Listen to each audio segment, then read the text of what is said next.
गाय गुरु गोविंद का सदा करो सम्मान, सारे सुख मिल जाएंगे, इनको कम मत जान रे प्यारे, इनको कम मत जान। लेकिन केचित जीवाः माता पिता गुरु आज्ञां न परिपालयन्ति ते जीवाः चमगादड़ं भवन्ति। स्वार्थ हित सिद्ध के लिए रिश्ते नाते की डाल पर जो जीव लटके रहते हैं कि हमारा इनसे स्वार्थ सिद्ध हो जाएगा, ऐसे जीव मरने के बाद चमगादड़ ही हो जाते हैं। और मेरे प्यारे मित्रों, ये कोरोना जैसी बीमारी भयंकर आई है तो यह चमगादड़ की वजह से हुई है, ऐसा लोग कहते हैं। लेकिन हमारे भारत देश में ऋषि मुनि थे और उन्होंने कहा कि 6 चमगादड़ तो मनुष्य के अंदर प्रवेश कर जाते हैं कभी कभी। वे कौन से 6 चमगादड़ हैं? काम, क्रोध, लोभ, मोह, अहंकार और ईर्ष्या। यह 6 प्रकार के ऐसे चमगादड़ हैं जो मनुष्य को नोच लेते हैं, तो इनसे बचने का उपाय करना चाहिए। ये देवताओं को भी नहीं छोड़ते हैं।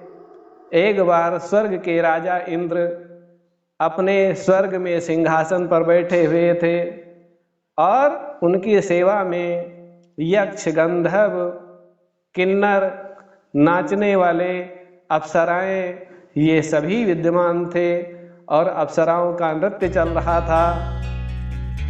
उसी समय पर उनके गुरु बृहस्पति जी आ गए और उन्होंने देखा, लेकिन उनका सम्मान उठकर नहीं किया, प्रणाम नहीं किया।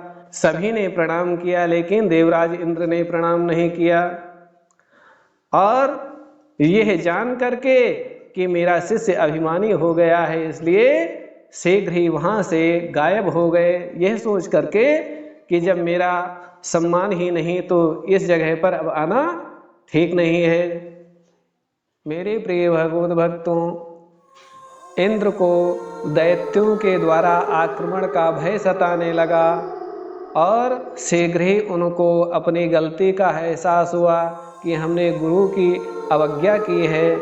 इसलिए वे शीघ्र ही ब्रह्मा जी के पास गए और हाथ जोड़ करके निवेदन किया, कहा, हे परमपिता, आपकी शरण में मैं आया हूँ, कृपया मेरी गलतियों को ना ध्यान करते हुए कोई मार्ग निर्देशन करें, कोई उपाय बताएं।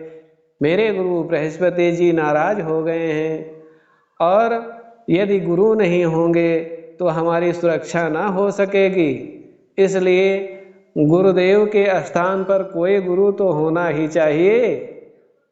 ब्रह्मा जी ने कहा, ठीक है, तुम त्वष्टा ऋषि के पुत्र विश्वरूप को ही अपना गुरु बनाओ।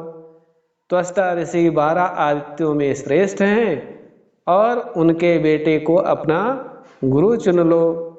यह सुनकर के इंद्र पृथ्वी पर आए और उन्होंने विश्वरूप को देखा। उनके 3 मुख थे, एक मुख पपीहा का था, दूसरा मुख गौरैया का था और एक मुंह तीतर का था, लेकिन वे पवित्र मन वाले थे। इंद्र ने हाथ जोड़ करके कहा कि हे विश्वरूप, हम तो तुम्हारे पितर तुल्य हैं और अतिथि रूप में आए हैं, इसलिए आपको मेरी एक इच्छा पूर्ण कर देनी चाहिए।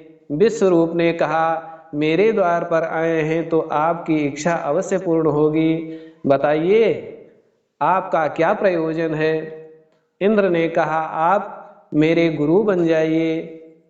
तो त्वष्टा पुत्र विश्वरूप ने कहा, ठीक है, मैं तुम्हारा गुरु बन जाता हूँ और तुम्हें नारायण कवच प्रदान करता हूँ।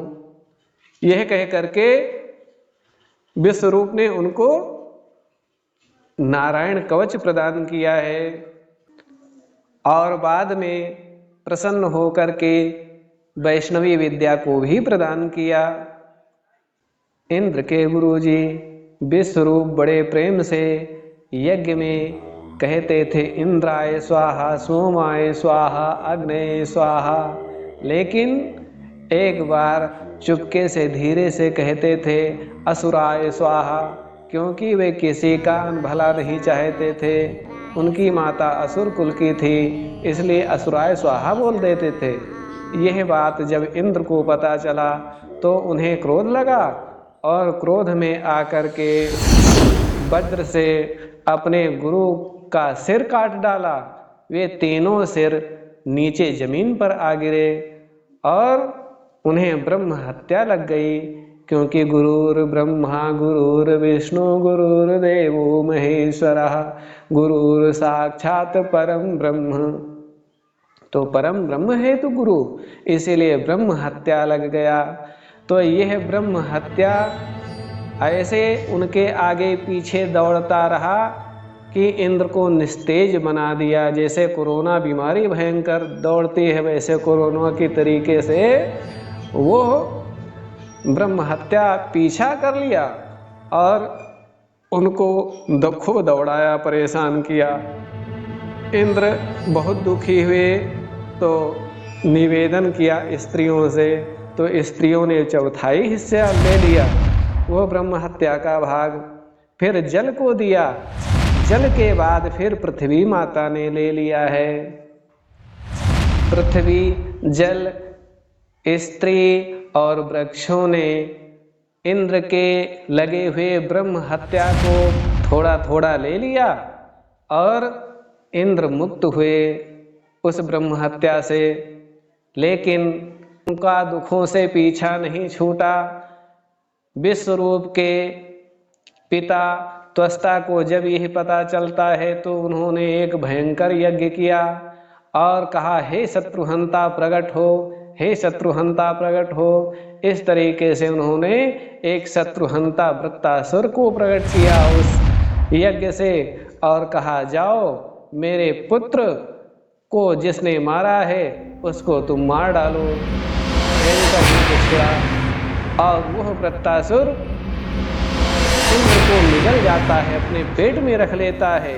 इतना विशाल उसने मुंह फैलाया कि इंद्र भी उसके मुख में चले गए और उस पेट के अंदर रहते हुए इंद्र छटपटाने लगे हैं। और उन्होंने फिर नारायण कवच का ध्यान किया है और नारायण कवच के माध्यम से उस वृत्तासुर का पेट फाड़ डाला वज्र से और तब जाकर के उनकी विजय हुई। अरे मित्र, सब्सक्राइब करो चैनल को और घंटी बजाओ ताकि नए नए वीडियो पाओ।